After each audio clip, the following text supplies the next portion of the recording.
Welcome back, everybody, to the Meeple Marathon. Today we're going to be doing an unboxing of Shadows of Kilforth. Now this is what I guess is considered the retail version of the game, or just the base game. This is not a Kickstarter. This was a gift to me, but was purchased off of Tristan Hall's website in Belgium. So, to my knowledge, other than, getting lucky and finding a friendly local game store that actually has copies in stock, that's the only way to get Shadows of Kilforth. So, this is direct from the designer, but it's not, pimped out like the Kickstarter versions are. So, let's just go ahead and take a look at what's inside. Take a look at the back here. For those of you who are not familiar with Shadows of Kilforth, it is an adventure exploration type game where essentially you have created this world with all these locations out in front of you, and the locations are represented by cards. It's a very straightforward game, with the fact that it's basically just all cards and a few dice tokens and standees, but it's almost all cards. It's a lot of cards in this box. But the artwork is amazing, and just the exploration aspect of the game is supposedly really good. This will be obviously my first time playing the game. So let's take a look and see what comes in the retail version of Shadows of Kilforth. All right, so we have a little catalog showing off some of his other work. 1565, St. Elmo's Play. 1066, Too Many Tears of Too Many Mothers. Gloom of Kilforth, this was his, I don't know if this was his original game or if this one was, but certainly Gloom of Kilforth was kind of like the precursor to Shadows of Kilforth. This is not necessarily a sequel, but it is in the the same universe, the same vein. And then Life Form, that appears to be it. Yeah, and so one of the interesting things about Tristan Hall is he's very similar to Ryan Lockett, who's one of my favorite designers, as he does both the artwork and the game design for the game. So all of the artwork here, he may pass off a little bit of it here and there, but for the most part, the artwork that you are seeing is Tristan Hall's artwork, and he also designed the game. So we've got ourselves a rule book here. Very tall rule book, but that's fine. Making use of the space. Setup page, card anatomy. I really like it when rule books cover this, and they're like basically telling you, I almost, wouldn't mind it if they had done this first, but setup's fine. But just telling you basically, this is a card you may see, and this is what is represented on each card. And yeah, doing this where it's like, okay, here's the different cards. Basically, at the end of this, you are familiar with all the different cards in the game. I guess, games that aren't really card heavy wouldn't necessarily need to do this, but I really appreciate this. Like, for example, most recently, Ultra Quest did this at the beginning of their rule book, and, I really appreciated it, so. And it appears that they almost worked in. Okay, so setup is 2, card anatomy is 3. I was about to say, where we jumped all the way to 4 here.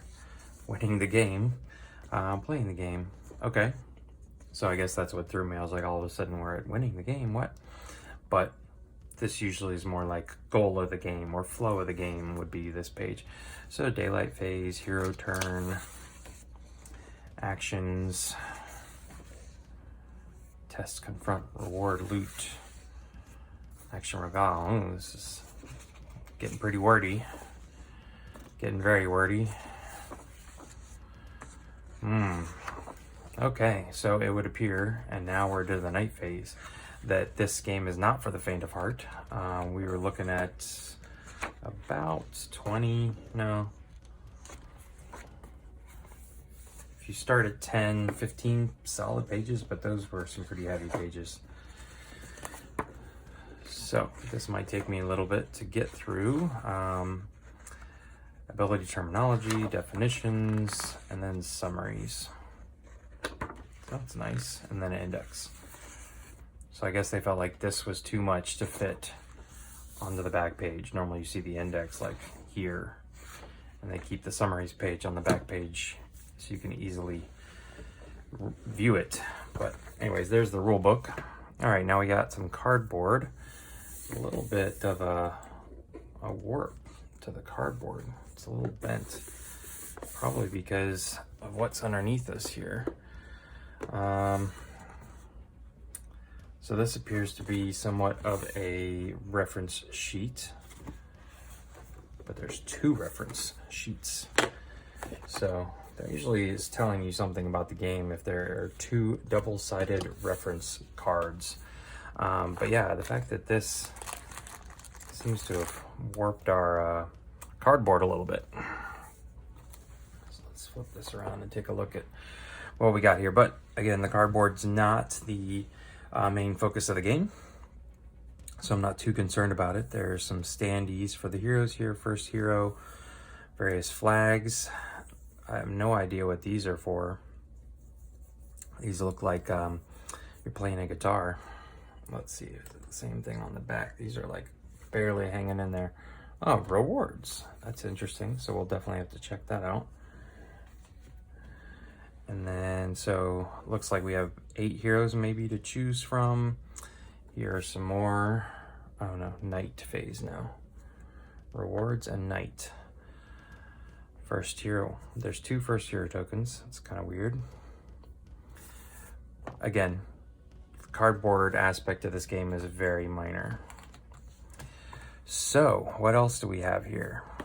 Let's go back to looking at it this way. Some marbleized dice, D6s, plenty of standees, okay, in a bag, pretty straightforward, okay, and then we got a big old bag of stuff here.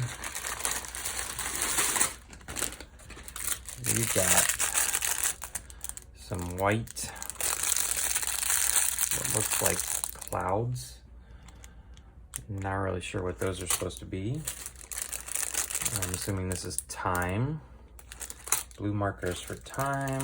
This must be luck, even though it's a 3-leaf clover. I don't know, unless it's broccoli. Yeah, I don't really know what that could be. Some red hearts for health. That makes sense. 2 bags of these yellow discs. So they must be kind of probably universal markers. And a bag of black hearts. So probably to represent poison or something like that. All right, so this looks like some hero cards. So let's take a look at those here in a second. Now, these, I guess, are dividers because they are, yeah, just that much taller than the cards. There's really not as many cards in here as I thought there would have been. But one of the nice things about purchasing a game in retail form like this is that you could probably, may have to get them secondhand, probably get your hands on some of the Kickstarter expansions at some point or another. And Tristan Hall may start selling them on his website, but this gives me a chance to figure out if the game's worth it at a lower price cost. Even though, if I remember correctly, this Kickstarter was pretty darn affordable. I just couldn't quite pull the trigger on it. So we have, let's kind of divide these up here. Only a handful of these location cards, but you can see that the artwork on here is really nice. Desolate City is the same thing on both sides. Arid Ruins, heroes lose 1 AP when they move into this location. Heroes lose 1 AP, okay. So there doesn't appear to be, even though this side is definitely more colorful than this side. You can tell this side's kind of grayed out, but that's not a very distinct, like I almost didn't notice it over here. That I'm assuming is grayed out, and that is colorful. But I'm assuming this game is called Shadows That one's a little bit better. So I guess that must be the shadow aspect of the game. Yeah, I don't know. No shadow. Shadow. Not super clear.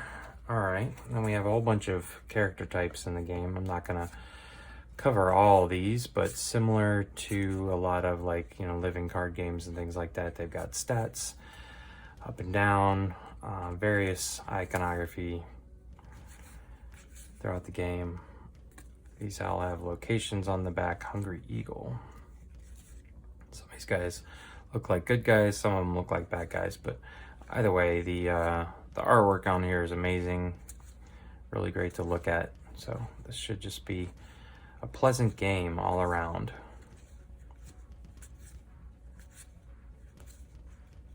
Ooh, that's a cool one. Ferocious Bear Workshop. Twilight Memorial. Herb Garden. Like, how does he come up with all this stuff? Like, okay, Fruit Orchard, and Drowned Temple makes sense, but Covert Police, Witch Mystery. How do you determine what a witch mystery is supposed to look like? I'll never have any idea. I am not a board game artist. So that is just some of the cards. Let's see if any of these look really different. Let's see what's in this deck here with this top card. It appears to just be a whole lot of cards like this. Various locations and various people to encounter. But this one, Bishop of Pride, Reaver of Malice. Oh, I wonder if these are the bad guys. Render of Flesh. Okay. Scion of Sorrows. So these, I bet, are like the 4 big bosses you can fight. Okay, so then you've got Diabolist. Was that one of the people I had? Oh yeah, it is. Okay.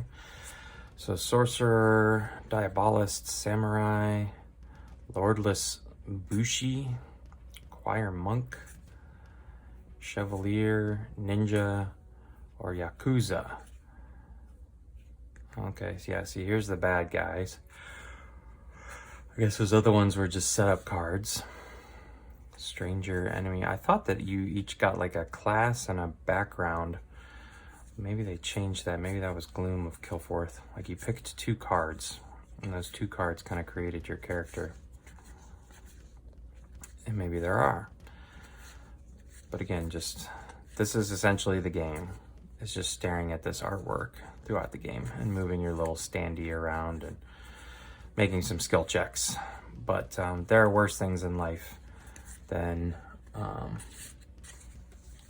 having to sit through looking at a game like this. Okay, well, let's just take a look at what else we got here. See if we can't figure out if there's anything else to creating your character. We got some more locations all shadowed out. Yeah, see? I'm assuming that's the colored side of the Frost Bridge. And then that's the Gloom side. Not super easy to... This one's better.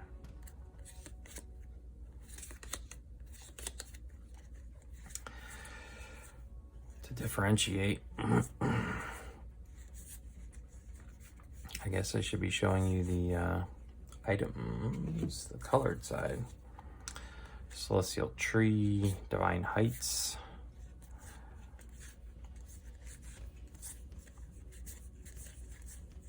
So yeah, there's a bunch of more locations there.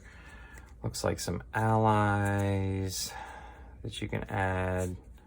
Yeah, these are all allies. Items, gunpowder grenades, wakizashi, kabuto, pepper pot.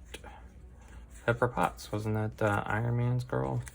Pepper Potts, tobacco pipe, bow staff. All right. plot. Maybe we won't open the plot cards for spoiler reasons. Tomb of Ancients. Okay. Oh, here we go. So you can have a class and a race, I believe. I believe that's what these cards are here at the beginning.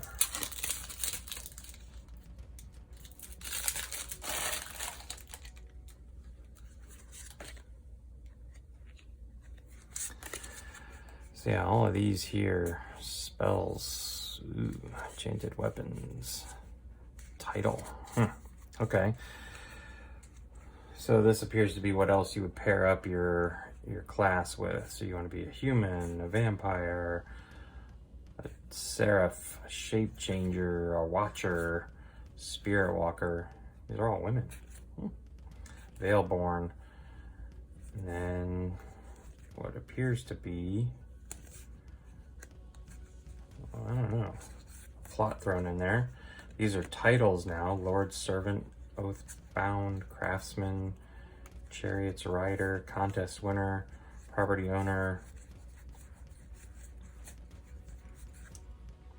Still a whole bunch of titles here. Titles now are on the spells: Levitate, Veiled Door, Plane Shift, Flame Walk, Withdraw, Cure, Regeneration. Ooh, Snake Wall. So those are pretty cool. I'm going to stop before I get to the plot cards at the end. All right. Other than this, I don't think... Well, let's take a look and see if the dividers are unique or if they're just all the same thing and you get to pick how you divide up the game.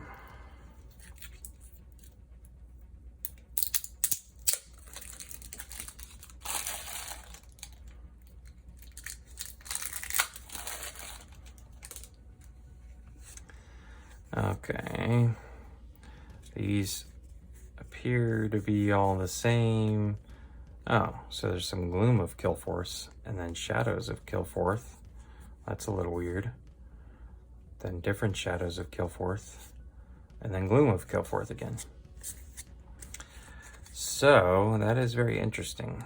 I wonder why they gave you another game's dividers.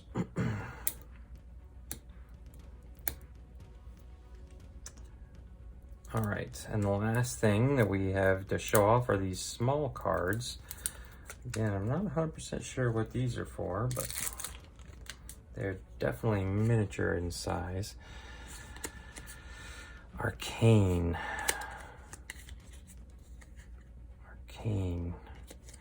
Prophet, so Thug, Scavenger. I'm trying to see none of these people. I don't recognize any of these people. Adventurer. There's 1, 2s, and 3s. So these must mean something. Are these the Arcane, Pious, Martial? I don't know. But just kind of a mixture of some of the heroes and the classes, Kung Fu, and there must be a reason why they're miniature sized. So there you go, set of miniature cards, which they don't really fit well. And then it would appear that all the rest of this stuff is probably gonna go fit into one length here. Yeah, easily. Even with the little cards thrown in the front somewhere, maybe. So you got the cards here. You got your tokens here. I guess cardboard in the middle. That's what it's going to look like. Unless I go out and find me some more cards, then everything's got to fit in the middle to put some cards here. Anyways, that has been Shadows of Kilforth. We'll definitely be doing a playthrough of this on the channel. So keep an eye out for that in the future. If you enjoyed this video, please consider giving it a thumbs up. And if you'd like to be part of more of the videos in the future, please consider subscribing to the channel. Once again, thanks for watching. Have a great day.